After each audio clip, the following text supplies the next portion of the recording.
सोलापूरला समृद्ध करण्यासाठी सोलापूरची जनता भाजपसोबतच आहे असं प्रतिपादन पालकमंत्री जयकुमार गोरे यांनी प्रभाग क्रमांक 12 आणि 13 मधील भाजपच्या कॉर्नर सभेत केलं।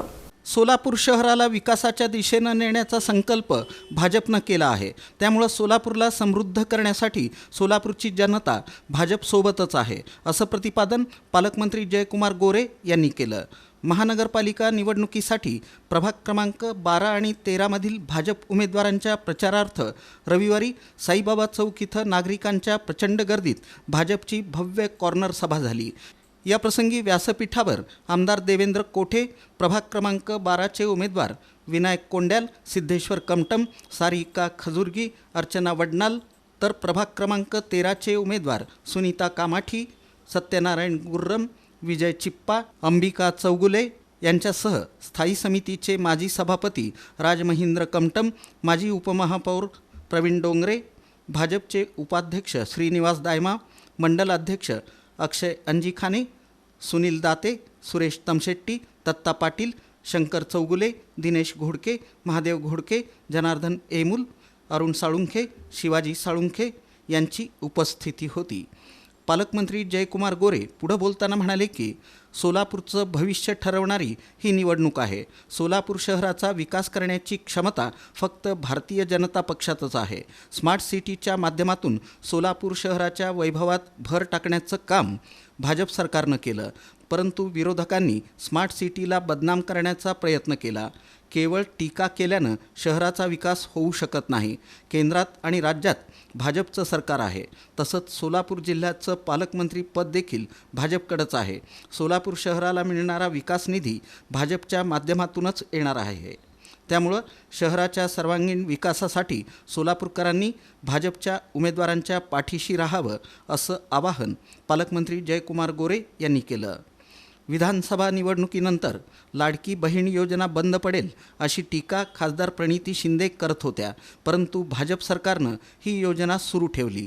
शहर मध्य विधानसभेचे आमदार देवेंद्र कोठे यांनी आमदार झाल्यानंतर एका वर्षभराच्या आतच 147 कोटी रुपयांचा निधी शहर मध्यसाठी आणला, परंतु यापूर्वीच्या आमदार प्रणिती शिंदे यांनी इतका निधी त्यांच्या 15 वर्षात देखील आणलेला नाही।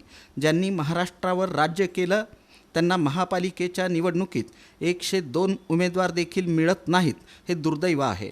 शहरातील लहान मुलांना देखील विचारलं तरी ते भाजपची सत्ता येणार असं सांगत आहेत। त्यामुळं सोलापूरकरांनी भूल थापांना बळी पडून आपलं अमूल्य मत वाया जाऊ न देता सत्कारणी लावावं असं आवाहन पालकमंत्री जयकुमार गोरे यांनी केलं। आणि आपण पाहतोय, सगळ्या शहरातली जनता पाहते की या शहरामध्ये भारतीय जनता पक्ष सोडून एकाही पक्षाला स्वतःचं पॅनल उभं करता आलेलं नाही। एकाही पक्षाला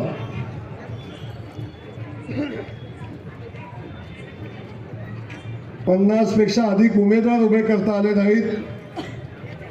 आणि काही लोकांनी तो प्रयत्न केला असला तरी सुद्धा कोणाला तरी उभं करायचं म्हणून उभं केलेलं पॅनल हे आपण सगळेजण बघतोय। त्यामुळं या शहराचा विकास करण्याची क्षमता नेमकी कुणामध्ये आहे, या शहराला आवश्यक असणाऱ्या ज्या गोष्टी आहेत ते कोण करू शकतं, याचं एकच उत्तर आहे की दिल्लीमध्ये, देशामध्ये आदरणीय मोदीजींचं सरकार आहे, राज्यामध्ये देवेंद्र फडणवीस साहेबांच्या नेतृत्वाखाली भारतीय जनता पक्षाचं शासन आहे,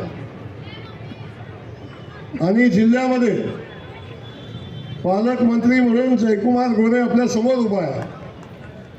माझा समोरच्या सगळ्या लोकांना माझा प्रश्न आहे, सोलापूर शहरातल्या विकासाच्या संदर्भातल्या सगळ्या ज्या योजना या सोलापूर शहरासाठी आवश्यक आहे, एखादा नगरसेवक निवडून आलाच तर काम कुणाला मागणार आहे, ते काम कुणाकडून करून घेणार आहे, याचं उत्तर देऊन निवडणूक लढली पाहिजे। दरम्यान आमदार देवेंद्र कोठे यांनी आपल्या दमदार भाषणानं उपस्थितांची मनं जिंकली. शहर मध्यमध्ये येणाऱ्या प्रत्येक प्रभागाचा अहवाल तयार करून घेऊन ते जनतेपर्यंत देऊन केलेल्या कामाच्या जोरावरती स्वतःचा रिपोर्ट कार्ड नागरिकांच्या हातामध्ये देऊन मी केलेल्या कामाचा आरसा आपल्यापर्यंत ठेवून मी या ठिकाणी मतदान मागतोय. मला निश्चित खात्री आहे तुम्ही सगळेजण हे अहवाल पाहून येणाऱ्या काळात उद्याच्या 15 तारखेला या भारतीय जनता पार्टीच्या दोन्ही प्रभागातल्या 8च्या 8 उमेदवारांना या ठिकाणी मतदान करायचं आहे. आज ही सभा एका 2 प्रभागाच्या सीमेवरती होत आहे, परंतु बघा भारतीय जनता पार्टी हे विशाल महाशक्ती असलेला पक्ष आहे म्हणून हे 102 जागा स्वतःच्या हिमतीवरती लढवतोय. म्हणून कुठल्याही प्रभागात जर तुम्ही गेलात तर तुम्हाला प्रत्येक ठिकाणी फक्त कमळ कमळ कमळ कमळच दिसणार आहे. आज ज्या काँग्रेसने या शहरावरती अनेक वर्ष नेतृत्व केलं, 5-5 पक्ष एकत्र येऊन महाविकास आघाडी स्थापन करतात. त्यात कम्युनिस्ट आहे, तुतारी आहे, हात आहे आणि कुठले कुठले पक्ष आहेत. सगळे मिळून सुद्धा 102 उमेदवार उभा करू शकले नाहीत. कुठेतरी 90 उमेदवार त्यांना सुद्धा उभा मिळालेले नाहीयेत. कोणाला जर चुकून त्यांना मतदान करावं असं वाटलं तर मतदान केंद्रावरती गेल्यानंतर ना प्रत्येकाचे चिन्ह वेगळे वेगळे आहेत. आणि अशा सीमा भागावरती राहणाऱ्या लोकांना तर मी 12चा मतदार आहे तर मी 13चा मतदार आहे, तर प्रत्येक ठिकाणी ह्यांचे आघाडी वेगळे, ह्यांचे मित्र वेगळे, ह्यांचे शत्रू वेगळे. परंतु एकमेव भाजप हा पक्ष मोदीजींच्या नेतृत्वात, देवेंद्र फडणवीस साहेबांच्या नेतृत्वात फक्त कमळ आणि कमळ या चिन्हावरती सामोरं जातोय. कारण समोर बसलेली या माता भगिनींच्या लाडक्या बहिणींचा आशीर्वाद भाजपाच्या पाठीशी आहे. मला निश्चितच विश्वास आहे की ही लाडकी बहीण योजना ज्यावेळी देवेंद्र फडणवीस साहेबांनी जाहीर केली त्यावेळी या प्रसंगी भाजपचे उमेदवार विनायक कोंड्याल, सत्यनारायण गुर्रम, शंकर चौगुले आदींची भाषणं झाली. आपल्याला माहिती आहे की 1 वर्षाच्या आत ते 150 ते 200 कोटीचा निधी आपल्या सोलापूर शहरासाठी ते आणलेले आहेत. वयाच्या 34व्या वर्षी ते अतिशय भरघोस मताने या ठिकाणी निवडून आले व आपल्या सोलापूर शहरासाठी काही ना काही केलं पाहिजे यासाठी ते आपल्याला या भागामध्ये 150 ते 200 कोटीचे जवळपास रस्ते असतील, अजून विकास कामं बघितलं तर विमानसेवा असेल, IT क्षेत्र, IT जे आपले मुलं शिकलेले आहेत ते बाहेर गावी जाऊ नये म्हणून त्यांना IT कंपनी या ठिकाणी आणलेले आहेत. पाण्याची पाईपलाईन आपल्याला माहिती आहे की 5 ते 7 दिवसाआड आपल्याला या ठिकाणी पाणी येते.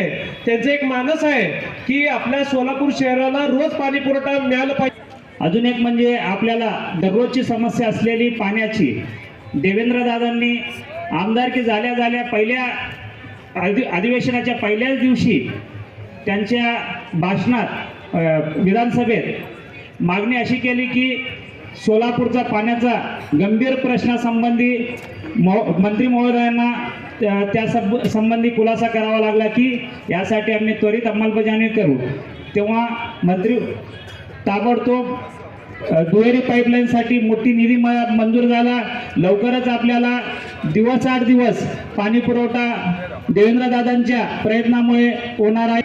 देशात सत्ता भाजपची आहे, घोडदौड खूप चांगली चालू आहे.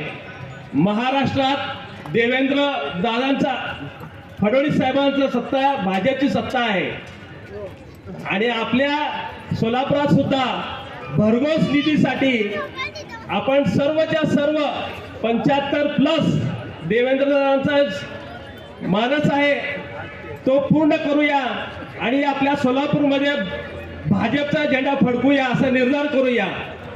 देवेंद्रदादांच्या माध्यमातून या शहरमध्येचा 1 वर्षात जे मागच्या 5-10 वर्षात आमदारांनी काम केले ते 1 वर्षात काम करून दाखवलेलं आहे. यावेळी नागरिक मोठ्या संख्येनं उपस्थित होते.